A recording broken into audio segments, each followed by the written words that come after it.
Ay, magandang araw po sa inyong lahat. Ako si listeners Organist uli. I just want to share some basic piano lesson po. Ang unang lesson ko po ay tungkol sa single finger substitution. Ito naman po ay, ang layunin nito ay para maging independent yung bawat daliri po ng isang pianist or organist.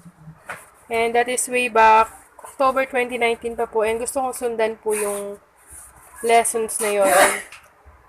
So, ang ituturo ko naman po ngayon ay kung yung huling video ko ay tungkol sa single finger substitution, ngayon naman po ay double finger substitution. So, ibig sabihin, dalawang daliri ang sabay na pipindot sa tiklado at susundan naman ito ng dalawa ulit na daliri nang hindi mo bibitawan yung unang pinindot mo, katulad nito.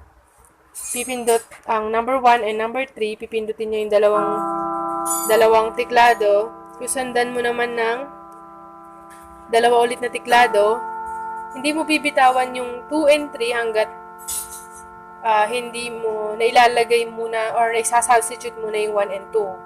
Diba?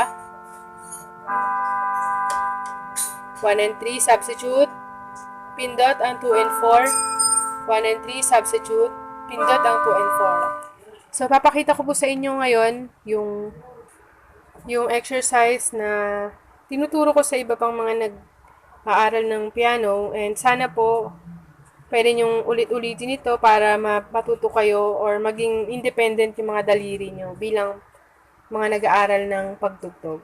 Okay, let's start. So, as an introduction, yung daliri po natin ay may mga numbers yan. Ito yung 1, number 2, 3, 4, and 5. 1, 2, 3, 4, and 5.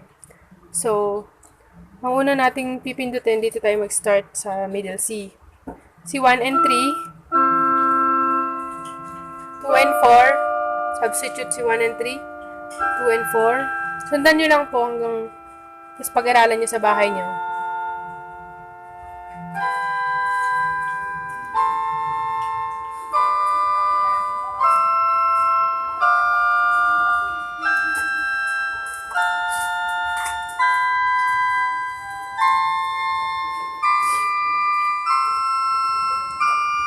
And then, pag pabalik na po, pababa si 1 and 3, substitute naman si 2 and 4.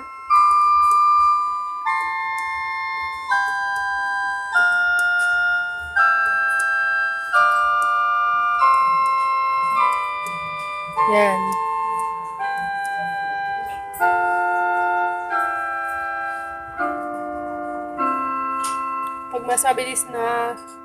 Pag mas mabilis po, ganito po yan.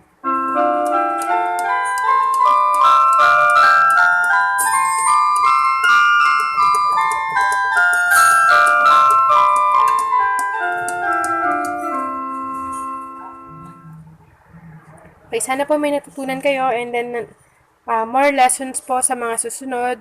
Thank you and God bless.